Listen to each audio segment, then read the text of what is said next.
All right, and we're back here on Couch Coach Live. Another 2 a week that we here conclude our 2 a week series here Thursday night on the lights here at Couch Coach Live. What's going on, Maui? What's up, man? Hoodie weather, baby. Yes, we back, indeed. baby. We back, Yes, baby. indeed. Man, I'm excited. Like this, Me too. and I hope it stays this way. I Me think too. it might get a little hot a little bit later in the week or whatever. But yeah, I'm hoping that we can at least this because it feels like football weather, and that's the weird thing about it. It feels like like we need to go to a game or Friday Night Lights, and man, yeah, it's definitely that time of the year, man. So we definitely here. And I forgot to put it on Instagram Live, so I'm kind of fiddling with that now. So yeah, technology for you. But yeah, it is that time of the year. So tonight we don't conclude our NFL preview series. We conclude the 2 a week portion of it. So where we'll be talking last, but definitely not least, we'll be talking about the NFC EAST. Yeah. So we'll be talking about the Dallas Cowboys, aka the Arlington football team, the New York Football Giants, the Philadelphia Eagles, and the 2020 NFC East champion Washington Commanders. Right. So we'll get that going momentarily. Get ready to hit that stream real quick here because I don't know why I didn't do this earlier, but hey, we are here and hey, this is what we do, So we'll be getting that momentarily. So we'll get that squared away. But everything else good? Yeah. Good okay. Yeah. I can't complain, man.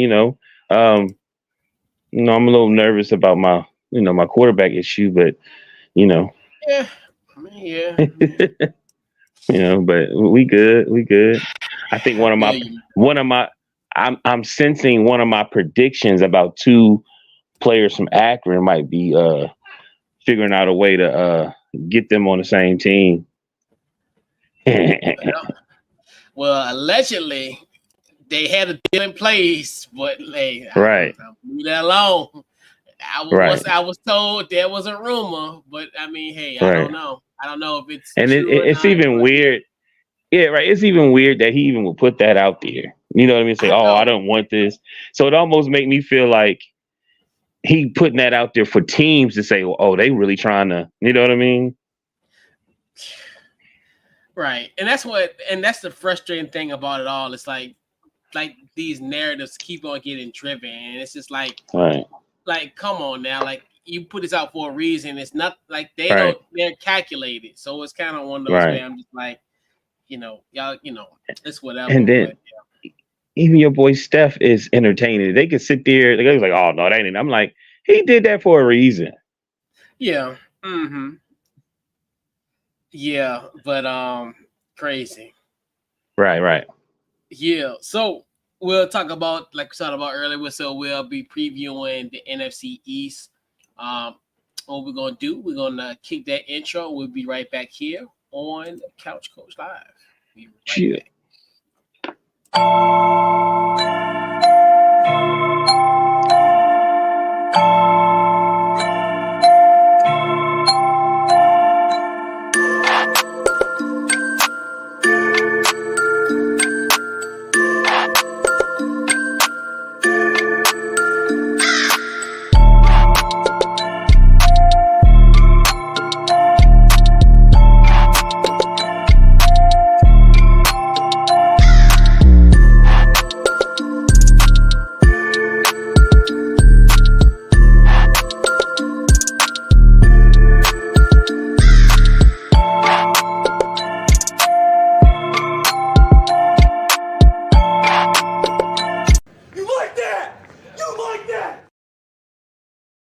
Yes, and we do like that. Shout out to our guy, Big Kirk Cousins.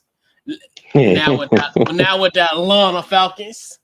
Right. Make it to see Kirk.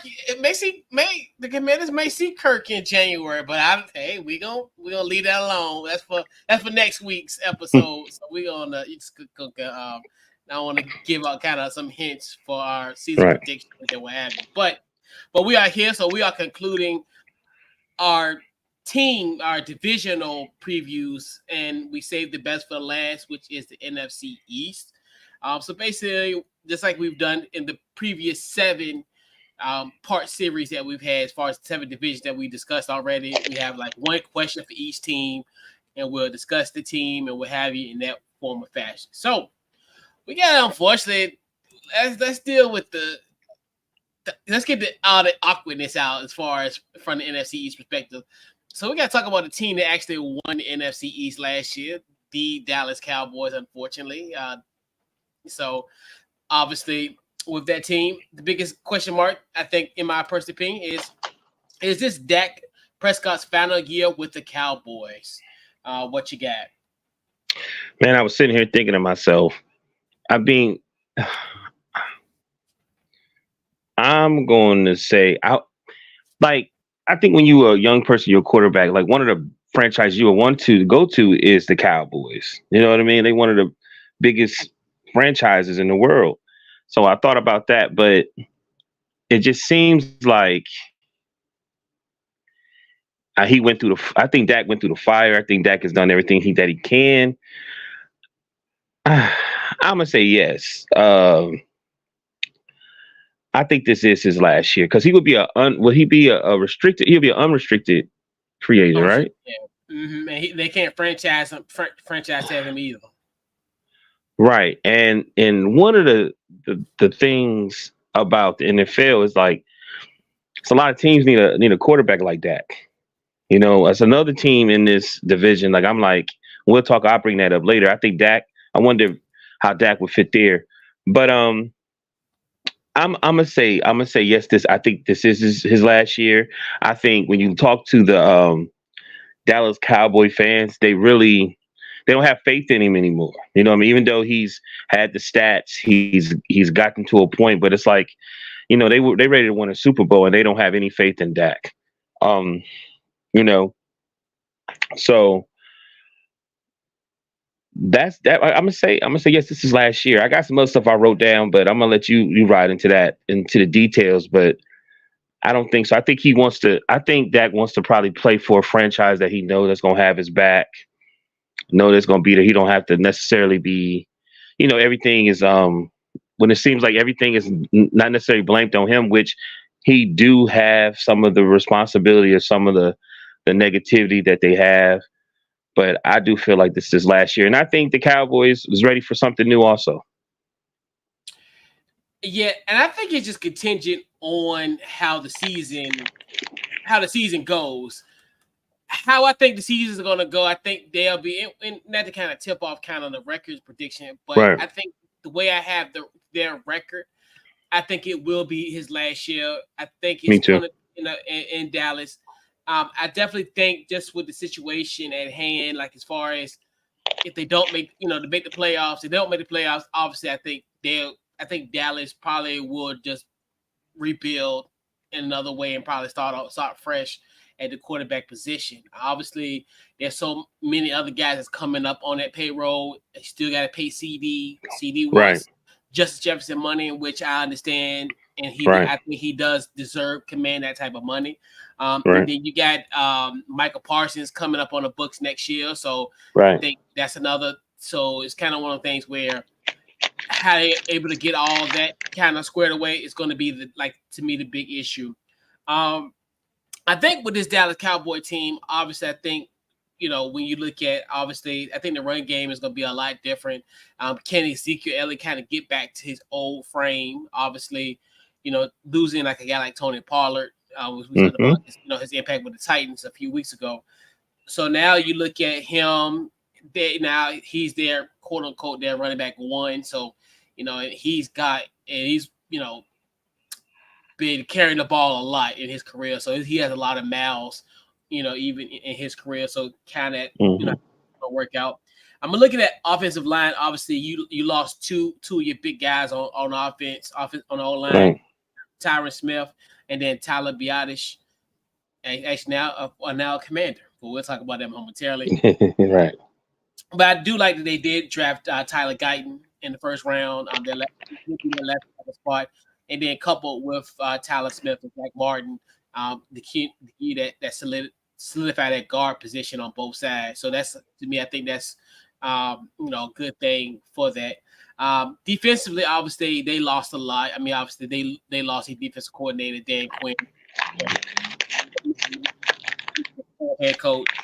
Now you insert Mike Zimmer. I think was a good move for them. I think getting a guy like him, Mike Zimmer, I would say that him and Dan Quinn are eerily similar, but I think they have that type of respect and they can command a locker room. Mm-hmm. And I think he could definitely is a great replacement because obviously, he's been there before. So Mike Zimmer has the ability, and people love Mike Zimmer. It's guys past and present.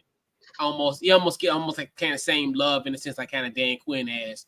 So you look at that, and then you look at now that's the secondary. Obviously, you bring back Trayvon Diggs. So being that you have Diggs on one end, and then you got DeRon Bland on the other, and we know DeRon Bland had a hell of a year last year. So it's kind of one of those where that, and then also you got Michael Parsons once again, where I know a lot of people looked at, well, hey, they figured him out a little bit last year. Now you want to see what he does now, kind of how he can adjust his game, and now it's a contract year, so really want to see what he can produce going to a contract year.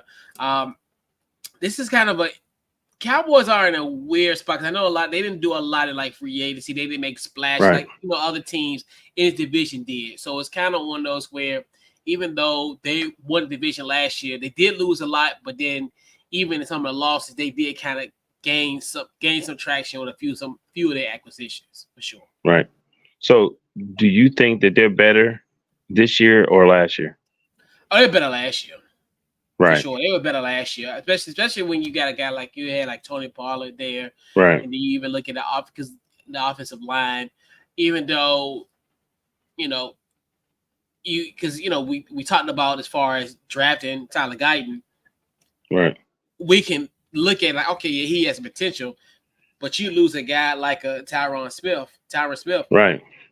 It's kind of like it's gonna be tough. But then so yeah, they're a whole lot better last year.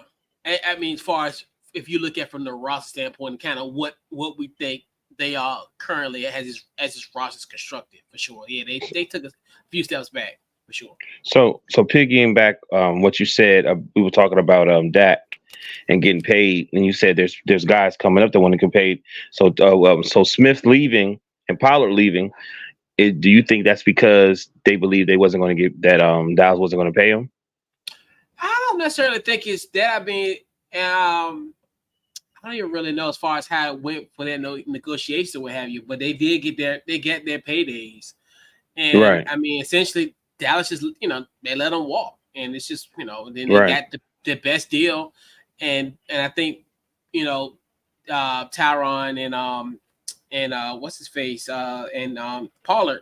I mean, they went to great places. I mean, especially like Pollard, where he's going to Tennessee, where he's necessarily not going to be. I mean, he replaces Derrick Henry, but we know he's not going to be like the Derrick Henry type. But he'd be good in that offense for sure, especially with a good offensive line that they got going at Tennessee. Right. So, yeah. Right. Okay. Yeah. But yeah. Mm-hmm. So you believe he's probably most likely going to leave this year too? This is last year. I think because I think they're gonna. I think the season is going to play out for them. They're probably at a point where they're going to have to rebuild. I think they're going to just have to get a quarterback. They're probably just going to just start it back up. I don't necessarily. When I say rebuild, I put it this way. I don't necessarily think it's going to be a rebuild. Like, okay, they're going to get rid of guys for like second, like almost like a New England. I don't think it's going to be like a New England where, hey, you're going to trade, you're going to trade, I say Stephon Diggs. Trayvon Diggs for like a third round pick and some Funyuns. You're not going to do that. Right. But I think what's probably going to end up happening, and I think what's going to also be happening is if Mike McCarthy gets fired, They bring in somebody, which I'm thinking, and I said this, and I even said this last year. So this is something I think they'll probably bring Bill Belichick potentially. Right. And then potentially because he's so close, because I think Bill Belichick, in a sense, he wants to get to that to beat Don Shula, have his win to snap Don Shula's coaching most wins in NFL history. Right. And I can see him bringing in, I wouldn't say a journeyman quarterback, but a guy probably for less price. If it not less price, but somebody that you can get some of the production almost similar to Dak, but with the fraction of the cost. Right. But and even with the situation with Dak, I mean, I think people fail to realize. I know people turn on him, but I think people fail to realize. You've got consistent quarterback play from a 4th round pick. For what, this is his 9th season. Like, you have had literally, production from, above average production from a quarterback that was in the 4th round. So to me, I mean, as a Commanders fan, I don't know what that's like. I haven't seen a quarterback that's been that consistent in almost a decade, consistently, year in, year out, even though I know he missed majority of the 2020 season. But besides that, from 2016, his rookie year, to present day, I mean, yeah. So I'm with you. Like, I was sitting there thinking, and I was like, but like I said, I'll talk a little bit later about another team, but I was like, I even talked to some Cowboys, and they would just, all they keep talking about is Romo. They talk about the pass a lot. They just don't trust him. They don't have no faith in him. It's like if they win the division and make it to the playoffs, they gonna support, but they still like, man, we ain't shocked.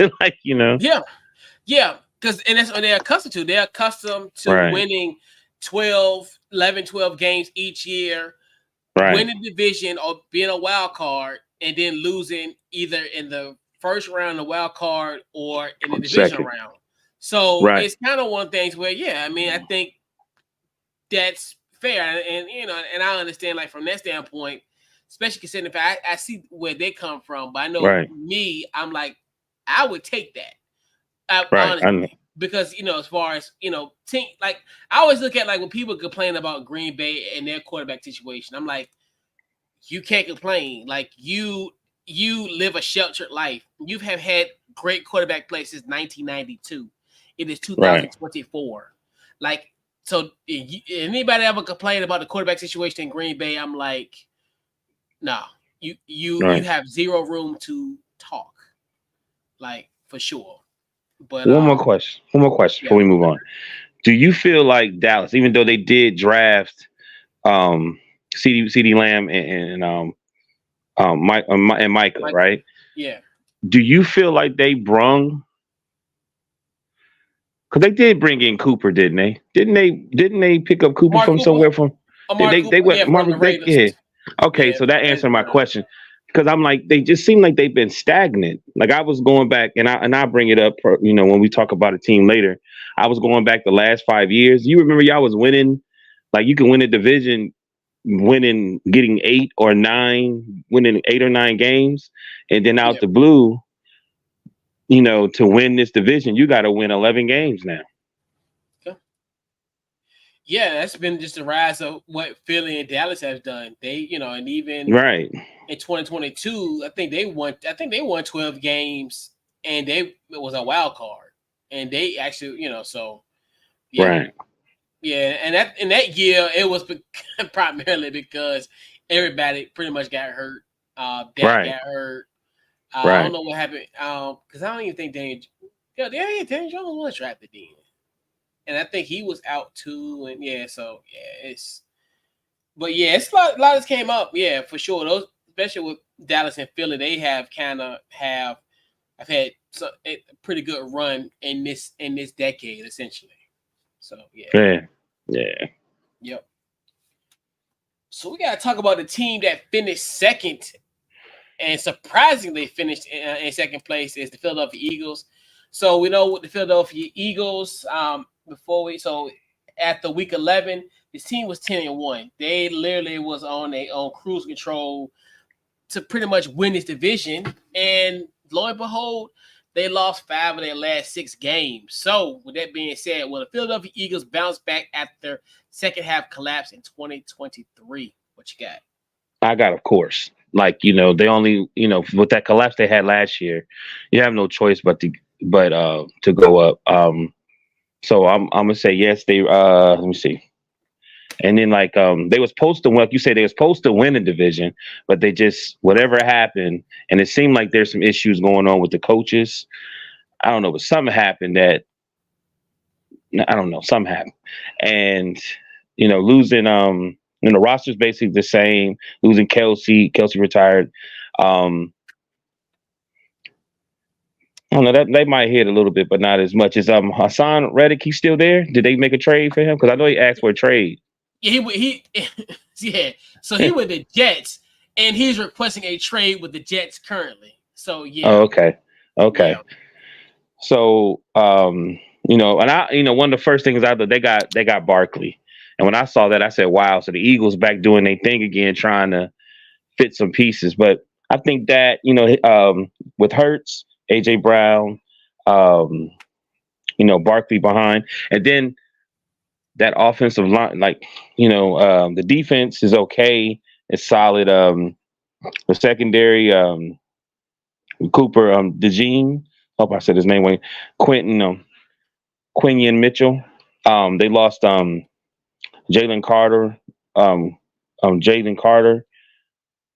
Bryce Huff, and John's. My bad. They lost Jalen Carter, but they also on the defensive line they got Bryce Huff, Josh Sweat, and Milton Williams. I think the major issue I got from they look solid. They look like they're gonna be okay. It just seemed like I think ever since the offensive coordinator left, something is missing. Something is not the same, and it just seemed like everything I seen today. And I guess I'm gonna ask you the question of that: What's up with the coaching staff? Like, because I just seen something with Hurts and his head coach was having issues. Yeah, I'm gonna put it this way. I think they will bounce back. I think they're probably gonna have right around that same record. Right. I don't necessarily think they're going to mimic what happened last year, where they're gonna roll to 10-1 and then kind of fall towards the end, or even start bad in the beginning and then kind of work their way up. I think it's gonna be fairly. It's gonna be fairly balanced. I think this is gonna be kind of one of those years with Philly where it could be somewhat of it might be deemed as a disappointment, especially considering the fact, especially in these last 3 years, you've gone to the Super Bowl, fell short there, then even last year, win 11 games. The thing I think when I look at it is, like you said, the relationship between Nick Sirianni and Jalen Hurts. I think that was a situation that kind of carried over there. And I think even losing a guy like a Jason Kelsey, who I think, to me, in my personal opinion, was the glue of this football team, where he could mend fences. So if it was a situation where, hey, if Jalen, had beef with somebody, but Jason met you in the middle, he'll do anything for Jason. He'll do his thing for Jason. And I think I think they're gonna miss that in particular.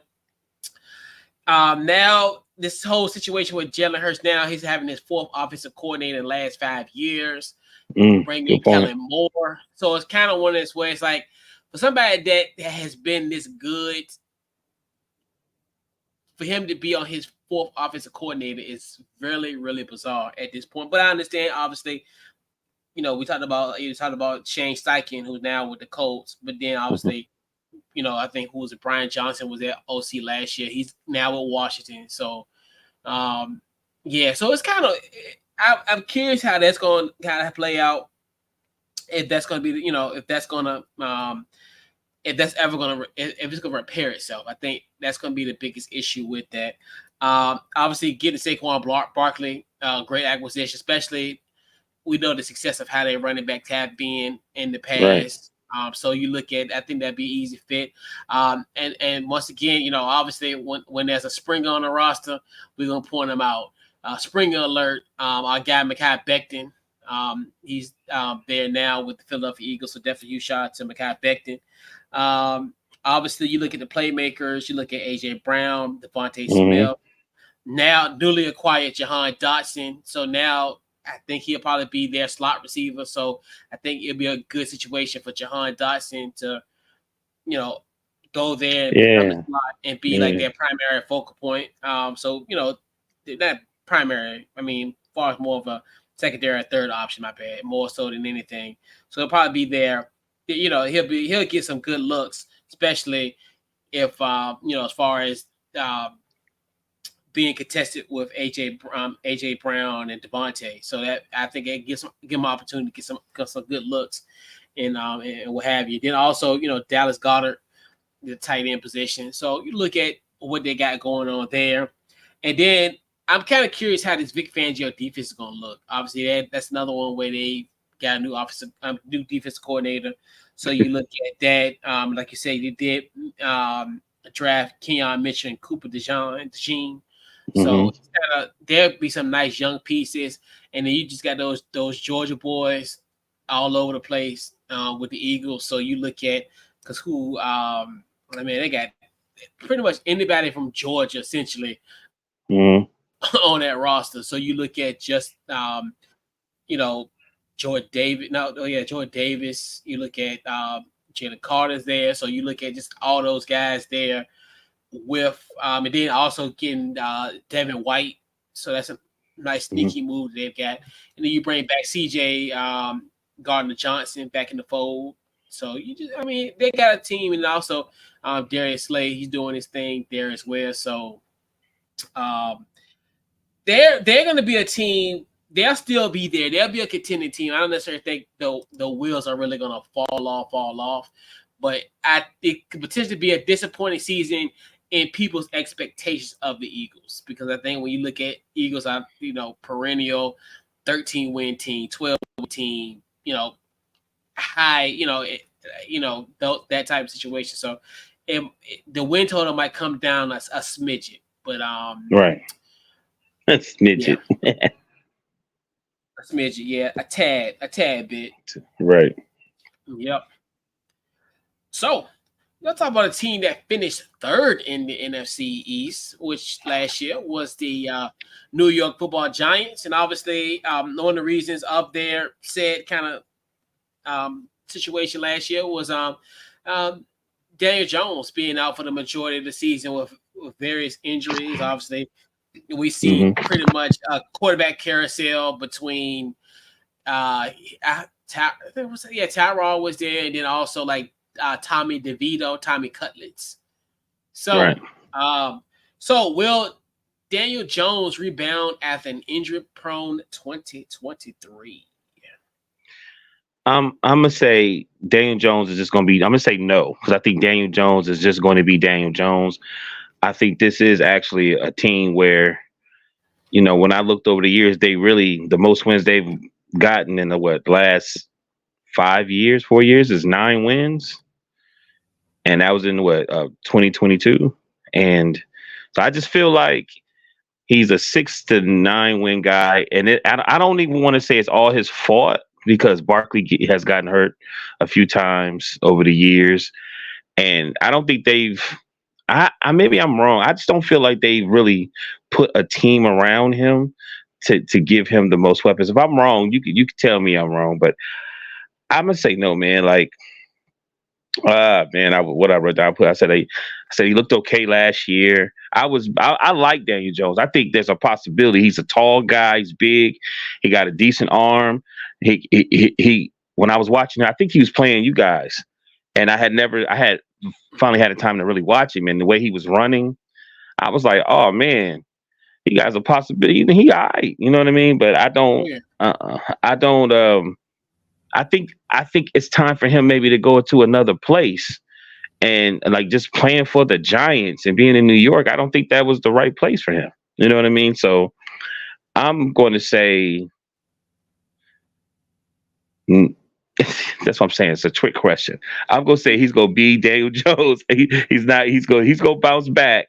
You know what I mean? But I don't think that he's going to be anything. I'll be shocked if he's more than what I've already seen, which is really a 6-win quarterback. When you break down the details, let me see. The last year, of course, he got hurt. The offense was one of the lowest.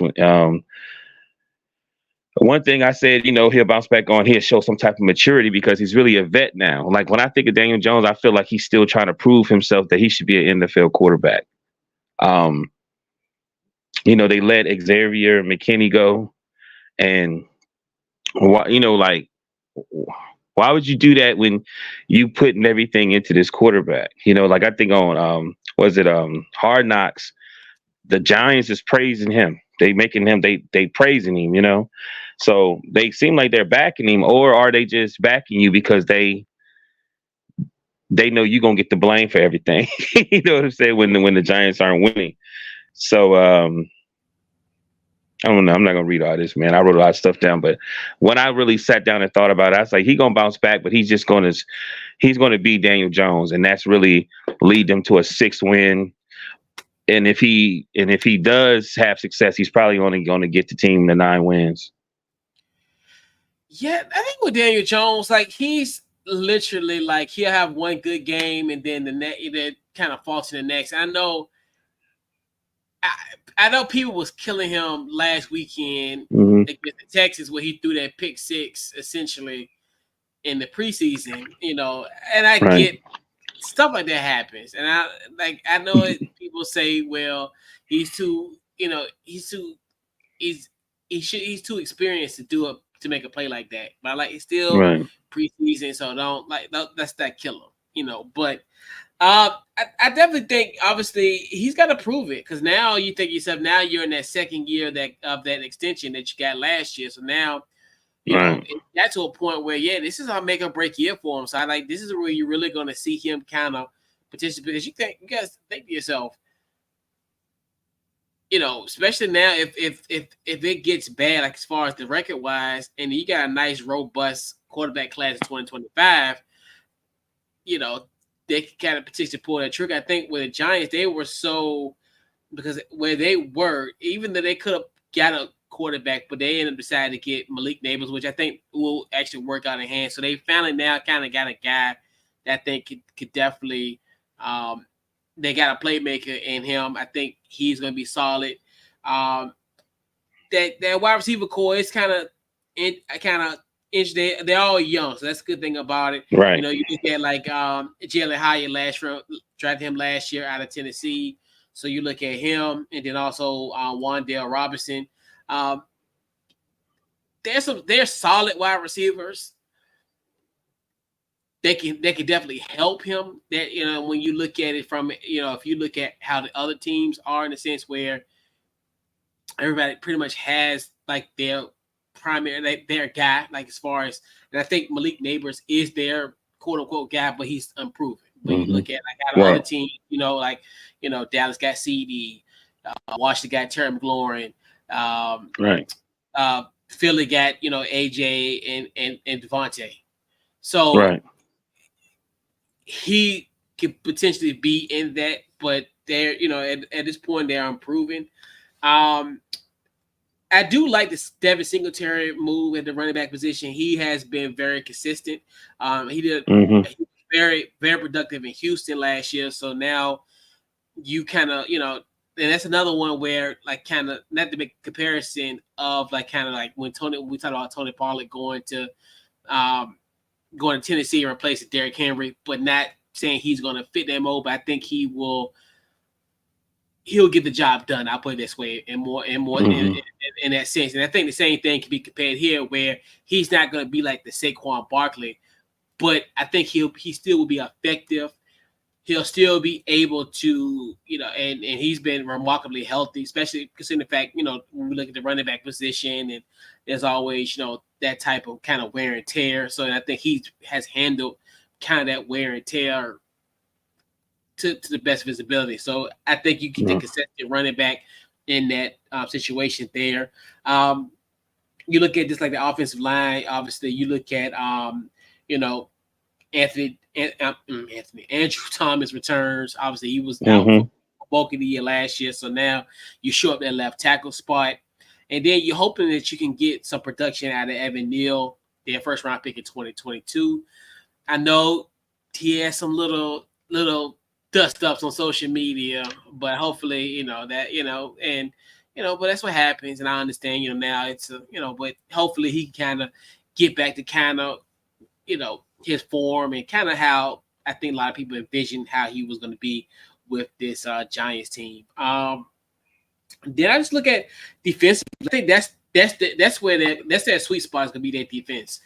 You bring in the Brian Burns. I think that's probably I wouldn't say a sleeper acquisition, but it's kind of one of those acquisitions that I think people kind of forgot about. But I think it's going to be really effective, especially and then you team him up essentially when you got Dexter Lawrence and then Kayvon Thibodeau as well. So they're going to get to you. That pressure, they're going to get to you. And that's one thing too. It's like, hey, you got to, so that's one thing too, where those three guys, they're going to wreak havoc. And they will definitely get penetration. Pause.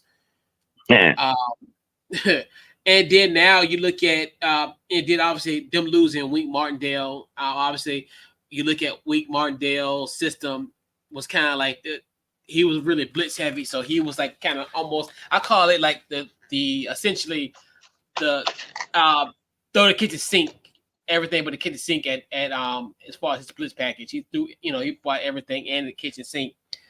Now you bring in Shane Bowen, who many people consider him as kind of like I wouldn't say conservative, but he's kind of like in the mid. Like he want to mix it up between that, so you don't necessarily go see a lot of you'll see some blitz package, but not as much as you did with Wink Martindale. So it's kind of gonna be kind of interesting how that all plays out. And you got those guys, and then even at secondary, I think they're a fairly young unit, and then proven. I look at they still got Deontay Banks, and then also drafted Phillips. So it's kind of they're young in the secondary, and they're kind of, I don't know, they're kind of one of those teams where if Daniel Jones, if he don't turn the football over, I think they could do some stuff. I think they're an interesting team. It can go either. It can go crazy high and it can go crazy low. Right. But that defense that's their calling card for sure. You sound like me 2 years, like the last 2 years, because I was really looking like, man, they got a chance. You know what I mean? So question: How would you think Dak Prescott going to the Giants? That probably would help them for sure. Right. I think from a personnel standpoint, it'd be probably just as good as the Cowboys potentially. And with him, especially with that defense, what he got there, if they keep those defensive pieces, and then obviously the kind of areas where we say they were really young at, like as far as if that secondary kind of developed this year, and then head into next year, maybe they see improvement. And then maybe if you had like a Malik Neighbors who becomes like this, a 1,000-yard receiver in his rookie year, or so he's at least teetering at that point. Right. Yeah, it could definitely be. This could be a nice attraction for Dak, and I think. But the one thing about it is, I know you talked about as far as a place where he could be appreciated. I don't know about all. Like he can go there, but as far as where he can be appreciated, he's gonna have to go somewhere else as far as that standpoint. But I think it potentially works, and then who knows what can happen, and who knows if our guy's still there. What is that coach name? The Ozempic man. What's his? Let me stop. Let me be quiet about that. Brian Daboll. But yeah, but Daboll, I don't care if he on whatever. Hey, he lost a lot of weight. He's looking good. So I joke about that, but it's all jokes. But right. Okay. I brought him up. I brought him up for that because I feel like they will have a quarterback that's won the division, been in the playoffs. He seemed like Dak has always seemed like he was being submissive in some way pertaining to the Cowboys, where the Giants coming in, he'd be more. He really would be a leader. You know what I mean? Everybody would look at him a certain way, and then I feel like he can handle the. He would handle the media because he was a you know. There's not as much expectations for the Giants like it is for the Cowboys, and I feel like he's done a good job. Even when they wasn't, they was dragging their feet to pay him and Zeke. Yeah. Mm-hmm. So that's why I brought that up. Right. Crazy, right? Right. It's the life we live. Shout to Jerry Jones. But yeah. So let's get to the good part. Right. Let's talk about the 2020 NFC East champion Washington Commanders. we waited too long. So, simple question: are the Commanders the dark horse in NFC East? I first said no, but then as I did my research, I'm gonna say yes, because I said getting the coach that you guys, he knows the division. I mean, he was a coordinator for the division champions. Like at one time, if you really want to be honest with you, regardless of what the Eagles did, what everybody done, it was really for the Cowboys to lose the division because they, the way they had everything lined up probably for the last 5 years. So I was like, man, by having them, he knows all the tendencies. He know how everything is going to be. You know what I mean? I was like, so he could easily put in by coaching, just put this team in line to like least get, least be the top of the division, not be at the bottom when you're only winning 6 or 7 games. You know what I'm saying? So I put down yes. I said new coach, new QB, new ownership. I said new improvement.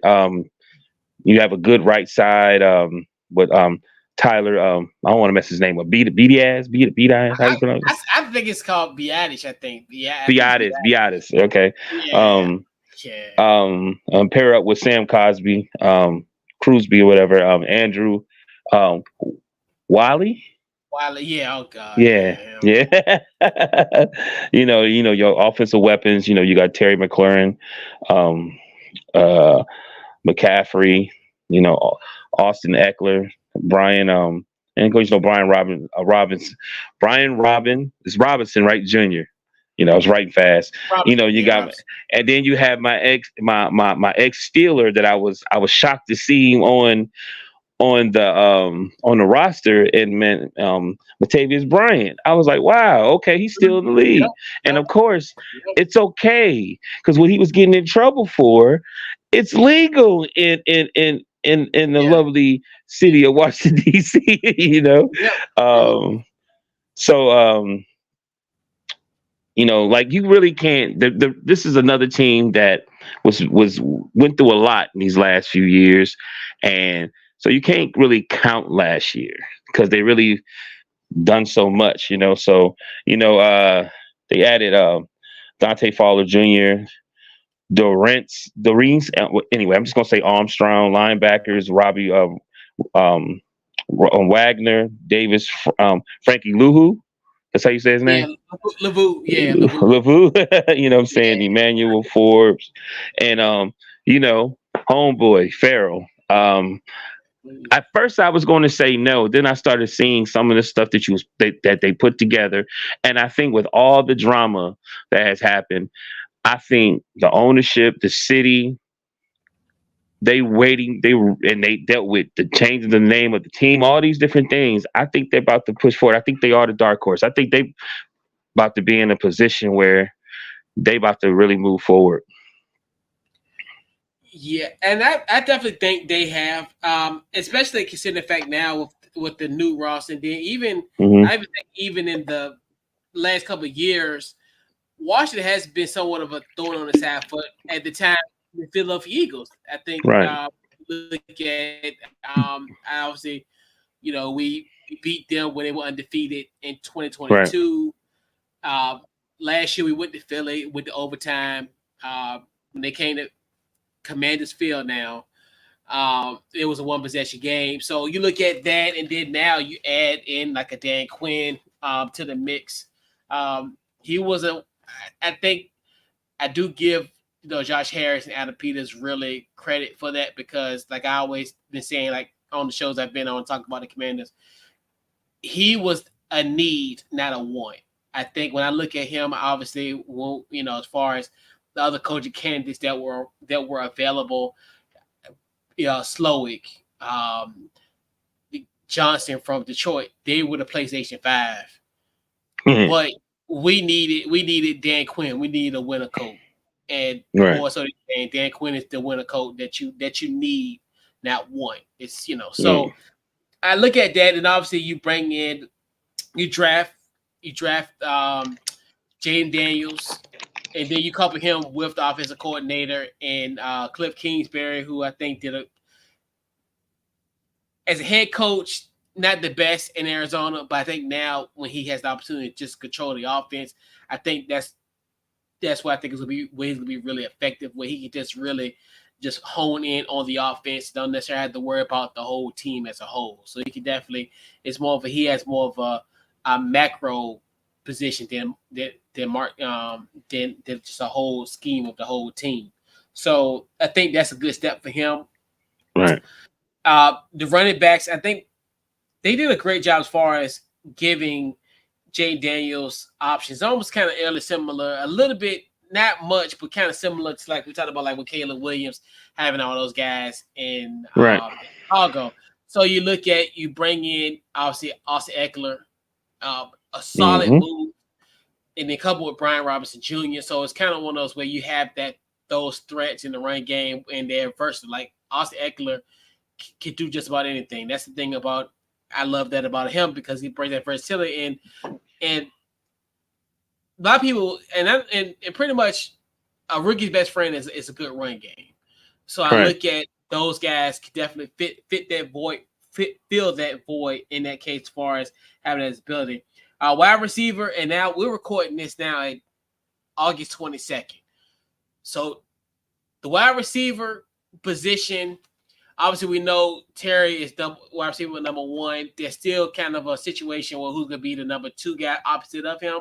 Obviously, there was a trade earlier this morning about Jahan Dotson that went to Philadelphia Eagles. So when I mentioned him in the Eagles, if you've been under a rock in the last 14, 15 hours, yes, it did happen. So Jahan Dotson is no longer with the Commanders. But now I think that potentially opens up a situation where I think there could be another wide receiver in this mix. So we'll just talk about present day 9:24 p.m. Eastern Time on August 22nd. Right. So, and that's why you look at as you mentioned, like bringing in like a Martavius Bryant, brought him in last week. So then you also who's competing for the number 2 slot? You got Yami Brown, Christian McCaffrey, and then I forget Olis something. It's got the wide receiver from UVA. He's in play with that, and then you just look at even a tight end. You got like a Zach Ertz, brings that leadership type of mentality. Where I think he's been consistent. Obviously, seeing him in Philly all these years, he's been fairly consistent. He's been a thorn on our side as well. So you just look at it from that standpoint. Like I said, the offensive lines, it's gonna get there. I think it's just one of the things. That's kind of one of the glaring weaknesses on the offensive side. So you look at that, and then you look at like defensively. Now you bring in Joe Witt Jr., who's the secondary coach in Dallas. So, which he's got a really task at his hand, because I think the glaring weakness in this on this Commander team defensively is going to be that secondary, and it's been like that for a while. I mean, I think we're like probably one of the worst teams as far as pass defense, and even now you're looking even in the preseason and even in our scrimmages against the Jets, a little bit against Miami last week in the scrimmage, and then actually in the preseason game against Miami, the secondary looked horrible. Secondary looked a little trash, but hopefully. I don't know, as far as that's going to be a work in progress. But I look at that they I do like the fact, just like solid veterans we got. I mean, when you bring especially a guy like a Bobby Wagner, who he's going to command this locker room, pun intended, where he's going to be someone that you going to have to respect. He's going to be someone that he's going to hold you accountable. He's had that experience before, so it's like he knows what it's like to get to the Super Bowl and win. So he's been around. And then also I just like the moves like that you mentioned, bringing in like a Cleveland Farrell. I think this is another one where a lot of people. He kind of got himself back together in San Francisco, because I know a lot of people. I think the Oakland situation, I don't necessarily think it was him. I think it was just more so everybody, because pretty much everybody in that draft is pretty much gone. That 2019 class, they were out of there real quickly. So, and that's obviously, that's just the nature of the beast at times. And then you just look at then. And then, you got Cleveland on one end, and you got Dorrance Armstrong on the other. So you look at that. So that's definitely they're not chasing Montez of what we are accustomed to in the last 2 years. But I still think they are capable. Dorrance Armstrong had a great year. I forgot he had. I think he almost. My memory serves correct. I'm not sure. I don't know. Quote me on it, but I think he had like 6 sacks, and he only played like 42% of their snaps in Dallas last year. So. Just imagine if he gets the bulk of the snaps here, what he do in this defense. So I look at that from that perspective. And then Franklin Lavue, getting him, that's another solid move that we got from Carolina. So this team definitely will be they'll be competitive. I think. Obviously, I just look at it just it's a few things got to happen in the sense. So I think if they could stay modestly healthy for the most part, like as far as no catastrophic injuries, because injuries are a part of the game. But I think if they can stay remarkably healthy, not saying we know there's going to be some guys that's going to miss some time and what have you. Right. The thing with them is just, and they'll have, and the crazy thing about their situation is. Because I think Jay Daniels will be successful in his offense in year one. And I think people also still got to be patient with him as well, because I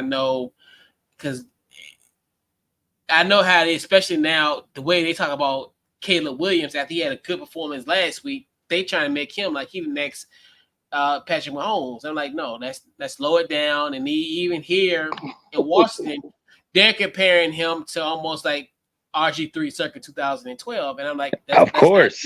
Yeah, but let's not do that.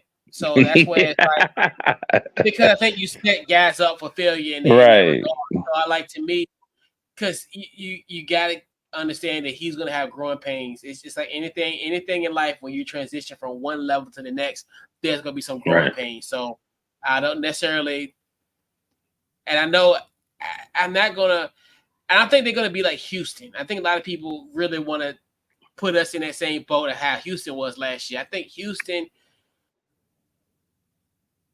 is eerily similar, but I don't want people to have that expectation, because I don't want people to be disappointed if it doesn't happen. If they're not a 10-win team and win NFC East, and they don't achieve that, don't be disappointed.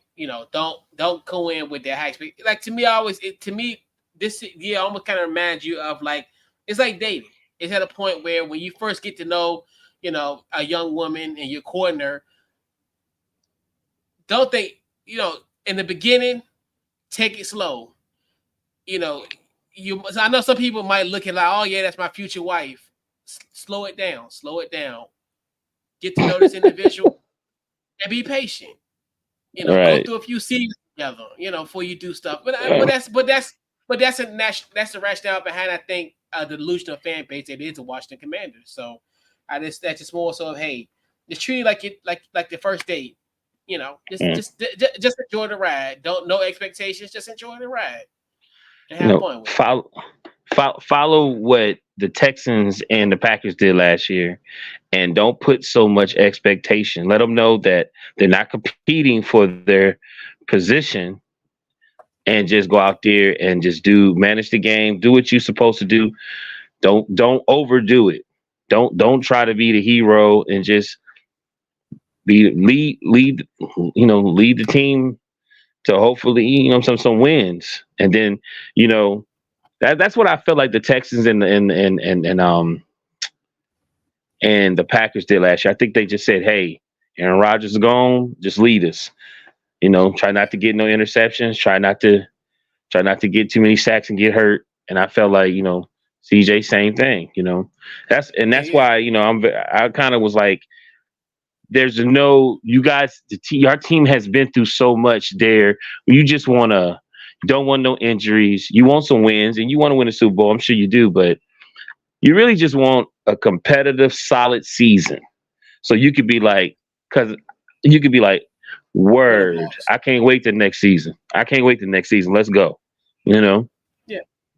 And that's all you want, because I mean, and even like Jordan Love, he struggled, and then the light clicked for him after Thanksgiving. After Thanksgiving, he played, almost MVP level type of football. And right. So, and even CJ kind of struggled a little bit. I know he was in the MVP race at one point. He had some minor injuries that held him out of, I think, a game or two. I think he missed a game or two, if my memory is correct. But and obviously, like I said, they always going to compare him because of the simple fact they're California kids. So of course, they always are going to kind of lump him and Bryce Young, all that trio together. And the crazy thing about it, he older than all of them. So it's like it's kind of weird, like how you gonna compare him, in that frame. But I mean, and it comes with the territory. But I definitely think, they would definitely be a team that to be reckoned with. I don't, it's gonna be, it'll be a tough out week in and week out. But I definitely think this team will be competitive, and and it's gonna have some good games and some bad games. So it's gonna happen. Right. Yeah, just as long as, to me, my hope is just I don't know, and it's weird because the way their schedule set up, which I hate yet again, we got a week 14 bye week, and I'm like, that's the worst time to have a bye week, especially when you're on a road, because you come back and you only got 3 games left. Right. It's just like, oh, I hate it. Well, 4 games, because you got New Orleans, Philly, Atlanta, then Dallas. So 4 games. Yes, after that, there's only 4 games left. No, I hope next year they don't do that. I almost to a point. All us Commanders fans need to go to the NFL office in New York and just be like, look, please do not put us. Don't give us a week 14 bye ever again in life. Ever. Never do that. Yeah, that's ridiculous. So we gotta talk about some guys, some emerging players or rookies to watch in the NFC East. What you got? I got Saquon Barkley for the Philadelphia Eagles. I feel like him for first of all, how Hard Knocks is trying to, like, the Giants are trying to make him look a certain way on Hard Knocks, and being with an organization that has a great offensive line, and I think and then having a successful quarterback. I think he's gonna show out. Emmanuel also, I think he plays for you guys. Emmanuel Forbes. Yeah. Mm-hmm. I feel like with Dan Quinn's setup, I think he's gonna show out. You know what I mean? And then, like I said, I believe by them hiring him, he knows almost every team in that division. So I think he's gonna do wonderful for you guys. And then I'm gonna give it to your quarterback. I'm gonna give it to your quarterback. I feel like what we already just talked about. Basically, he doesn't have any he has expectation, but he doesn't. And he could just go out and just play football, work within the system. He has no pressure on him. You know what I mean? That he has to do more than what he's supposed to. Like, he doesn't, like, he's the complete opposite of Daniel Jones. You know what I mean? man, just go out there and manage the game. If the big play is there, take it, hand the ball off, let them boys run. Jaden Daniels, right? I say his name right. Yeah, Jay Daniels, yeah. Yeah, yeah. I didn't say his name, but I really feel like because that's one of the things I look at. Like I feel like the one of the reasons you guys, I liked your quarterback last year. I even like Heineke, but I think whoever has the year Heineke won, wasn't a lot of the quarterbacks hurt. Yeah, he was our COVID quarterback. Yeah, so at that time, because we had Alex Smith who was hurt. Right. Right. Dwayne just got released. God rest his soul. Right. Was Dak hurt? Colt McCoy. Oh yeah. Colt McCoy got hurt. So right. yeah, that was the year where everybody pretty much got hurt. Right. Who was the Eagles quarterback at the time? But because I know that was because Heineke was our quarterback. He's our COVID quarterback. So he's fourth quarterback. So that's what I look at. I look at which when it comes to your division, whoever got the best quarterback, most likely gonna win that division. You know what I mean? Yeah. Because when you look at it, like I could say Dak Prescott, but I think Hurts is better than Dak. You know what I mean? To me, So I think that's the biggest thing, and I think y'all might finally got y'all quarterback. I hope.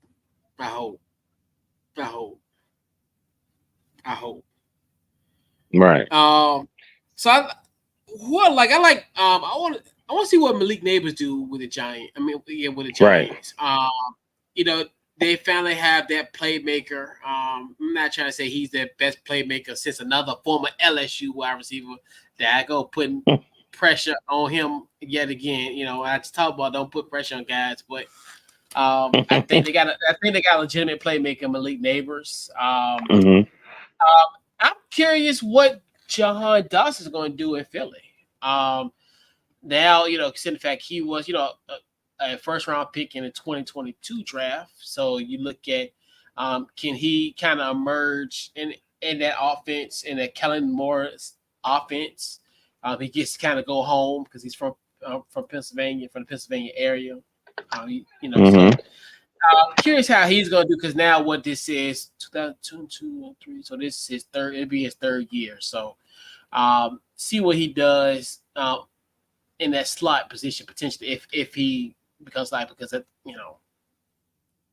allegedly he'll be in a slot. And to see how I don't know if that's going to be that's going to work for him or whatever. But then, and also I think Jay Daniels. I think even he brings that kind of the exciting factor. So he'll be someone even in the short term that we've seen him in the preseason. I think he's done a great job. Obviously, against the Jets on a play like the one drive was pretty effective, and then in the game against the Dolphins last Saturday, he looked pretty good. He went 10 for 12. So he had opportunities there. And then I think he's going to – the issue with him, when he run, he's going to have to learn how to slide. So he's going to have to slide. Right. So that was one thing you look. So then with him, it's going to be more so a watch, but it's going to be somewhat with a form of anxiety. So because and it's crazy because I remember watching him a couple of times at LSU, and I'm just like, how on earth did he survive that hit? And it's been a few of those where I'm like, oh my gosh, like, yo, how did he get up after that? And I'm like, oh my God. Then fast forward, he gets dragged to Washington, like, oh boy. So I'm gonna have to every week. So, and it's hopefully, and I know they're trying to work with him. I know Cliff Kingsbury's trying to, as far as I know they've been working close, and hopefully they'll put him in position. I think we don't necessarily have to take all those hits and what have you. But it's important. It's important to slide because how defensive players are. Like you slide and they touch you, that's a flag. That flag might actually win you a playoff game or a Super Bowl. You know what I'm saying? Like that's how, think about it. You running, and Patrick Mahomes does it every year. You know what I mean? And then he slide and then somebody hit him They throw the flag. Next thing, they down 2. Now he got more time where he can get closer and closer, and they kick the field goal. So like it's like I call it rope-a-dope. Like, you know what I mean? Like you slide, you do certain things, so you slide, and so they can try to hit you, so you can get, you know what I mean, and to protect yourself. But anyway, because once you get out that pocket, it's fair game, and that's right. Yeah, And so you know they're lining you up. They're lining up to hit you, to pop you anyway. You know what I mean? So yeah, man, you gotta slide. That's their goal. Yep. All right. So we gotta go into our record prediction. So how will the NFC East play out? What you got? All right, I got the Philadelphia Eagles winning the division at 11-6. Like you said, after having that collapse last season, I think they got a little arrogant, and I think ego from going to the Super Bowl, and and I think they just then once they start losing games, they just couldn't get it back. At number 2, I got the Washington Commanders at 9-8. At number 3, I got the Cowboys tying with the Commanders at 9-8, but the Commanders won the tie. And then I have 4. I have the New York Giants at 7-10. Yeah, and and shout out to our guy Walker Mar. I was on his show about a week ago. So I think at the time how I looked at the NFC East, I had the Eagles starting at like 3rd, but I said it was gonna be a game between Philly, Dallas, and Washington. It's gonna be pretty much so. When I said don't make it like it's a situation where like if they at 3rd place, it's it could be that way. But kind of reverse course. It's still the same thought process when it comes to how I have it slotted that the Eagles being 3rd. But I actually think the Eagles are going to win the division because we haven't had a repeat. We haven't had a repeat NFC East champion in over 20 years. So I definitely think So now thinking of it now, I think that the Eagles they'll win this division at 10-7. I actually have the Commanders at 9-8 as well, and also Dallas at 9-8 as well. So that's crazy. I haven't decided who's going to win that tiebreak because considering the fact that these 2 teams do play in Week 18 at Dallas. Right. So right. I haven't thought about how that Week 18 matchup is going to play out. But I think whoever it might be a coin toss. I might do a coin toss of who wins that division, who wins that final wild card spot. Because I think how I have it slated. So I might even do a coin toss on air next week to do it. Man, I don't even because I don't have no change on me now, but I got a quarter. So I might do that on the show next week. And then I got the Giants at 6-11. So I definitely think they'll be at the bottom. And that's where they deserve to be at. So right. It is what it is. I gave the Cowboys because when you really look at it, the Giants is where the Giants is, and we know why. A lot of it's Dame Jones, and I think the Giants haven't really put him in a position to win. Didn't let and say Barkley go all that. You already know that. But the main thing, like what you put on the show, is about Dak Prescott and having to pay people. And that's why I put the Cowboys there, because I feel like I'm sure they want to compete to win, but I really believe this is about to be an end of an era for them.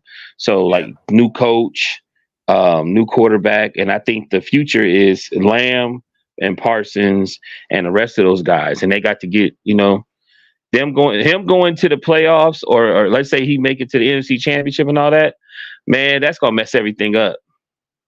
Because they're not gonna let him go. They're not going to let him go, and I think it's the end. I think this is the end. I really do. Yeah, because I think even if they do, because I don't necessarily think even if they, because you think about it, even if they're a wild card team, they're not going to potentially Atlanta, Atlanta, Detroit, possibly Philly, who else, or San Francisco.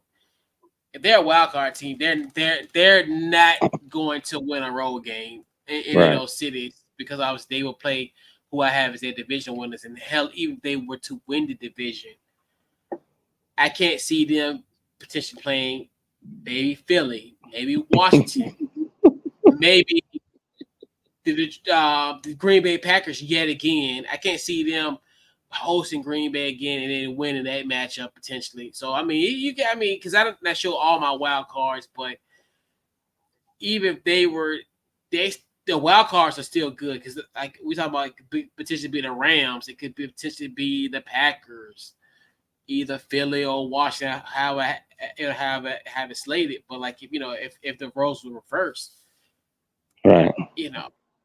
It's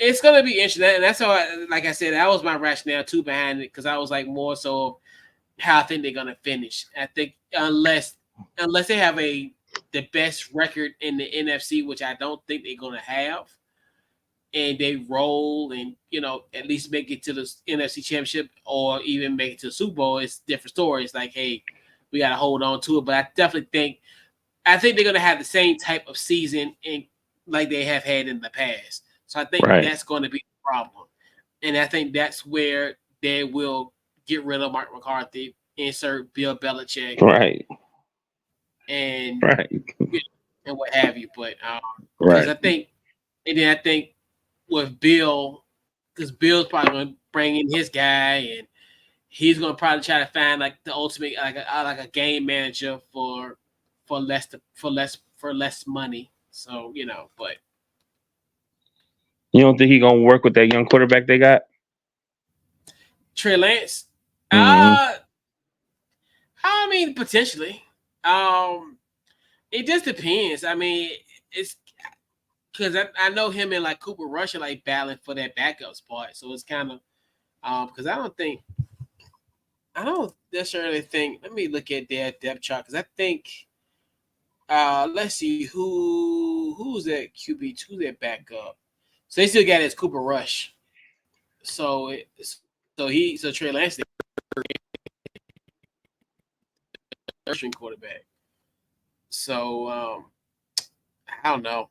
I think they potentially give him a shot, but it just depends on and also too, it just depends on who's going to be we talking hypothetical, in the event if Mike McCarthy gets fired, in the event they get a new head coach, how they will count. And you got to think to yourself, you do have somewhat of a robust quarterback class coming in. So there could be a situation where I can see potentially Dallas maybe trading up to get a quarterback, especially if, because we're going to have some teams that are going to be in that top couple, that probably that top 10 or top 5 or whatever, that don't necessarily need a quarterback, that might be willing to kind of trade up if for the right assets. Like they may have to give up a maybe 2026, 2027 capital to move up. But who knows? But it just depends. Like if but I think if they have a great season, make it to the NFC Championship, then I think the talk will be different. Right. Yes, but who's to say? But and this is premature in nature, but I think they will have they will be still contending. They will be in a hunt to win the NFC East. Right. I think they could be I don't know how I'm having play out, but they are a burgeoning playoff team. They are a playoff team. I think, in my personal opinion, they're on that line. Like I think they could get a wild card spot potentially. That's why. But bottom line, that's why I felt like the Eagles and Commanders, even though the Commanders, this new team, hadn't really played, I just feel like in the mindset is we're not breaking up after this season. We're moving forward. You know what I mean? And the Eagles is like, you know what I mean? Like that's how I took it. I feel like the Giants is probably about to blow that up after this season, and the Cowboys. That's why I put it that way. You know what I mean? Then I was just looking like. And then, like you said, this is Micah's contract year, so I think he's going to be successful. But I don't think, man, I hate to say it like this, but I think he's going to, if it's your contract year, yeah, it's cool if you win. But sometimes when for the team to win, you have to make kind of like got to sacrifice yourself in some type of way where you could have made the play, but you set it up for something else. If that makes sense, you know what I'm saying? Like you could have overcharged. You know what I mean? I know he played defense, but sometimes you make a sacrifice to win the game rather than your stat. I guess you could say. You know what I mean? Yeah, and that's one thing too, where it just who's to say how it all plays out. But I definitely think how I have it constructed. I don't think if they make the playoffs, I don't necessarily think they're going to make a run. Hence, a change in Dallas. But hey, who's to say if that's going to happen or not? But yeah, so right. Yeah, so man, that rounds out our divisional previews. We knocked out all 8 of the divisions, and what we got next is our quote unquote our script where we'll be back next week. So we'll be discussing pretty much our awards predictions and who will win Super Bowl 59 in New Orleans. And once again, I know I always be wrong. So I think this time I got a feeling I'm gonna be right. So but in this trusty notebook, I have my Super Bowl champion, so I will reveal it next week here on Couch Coach Live next week. So, yeah. So we'll put a bow on tonight's Couch Coach Live. Any final thoughts? We'll head on out, and then social media plugs. What you got? Great show. Great show. Can't wait till next week. Social media, Deshaun, DT Morgan 78 Instagram, and Deshaun Morgan on Facebook. All right. Yeah. So once again, another great show. Facebook, Twitter, Instagram, or X, Couch Coach Live. Anywhere social media, Couch Coach Live. YouTube, Couch Coach Live as well. Website, couchcoachlive.com. Your one-stop shop. You get to see our social media feed. You'll see articles written. Then also a link to the podcast. On there, so it's the Couch Coach Live podcast tab. You get to see every podcast that we have. We have a feed there, so you can listen to the podcast on the website as well. And so church announcements too. Two church announcements. So tomorrow night we'll have Danny Lewis from VirginiaPreps.com. He'll be doing a high school preview, so definitely looking forward to that. So we'll have that on tomorrow night at 8:00 Eastern Standard Time there. And definitely check me out on Sunday at 7:00 Eastern Standard Time on the Legacy Maker Sports page. And I'll also, if you follow me on Facebook, Couch Coach Powell, I did a one-on-one interview. So definitely huge shout out to that guy, Darrell Owens from Legacy Maker Sports. Had a cool conversation, talked about kind of the upbringing of my broadcasting career. So kind of cool. And then also just some rapid fire questions. And then also talked about the Washington Commanders. So you can definitely check that out on the Legacy Maker Sports on their social media. So Legacy Maker Sports, pretty much, I think, on all their social media platforms, YouTube page as well. So that'll be on Sunday at 7:00. And yeah, so this wraps up this week's previews here. And we'll be back next week to give out our awards prediction and our Super Bowl 59 predictions. And we're out. We'll catch you guys next week. You're welcome.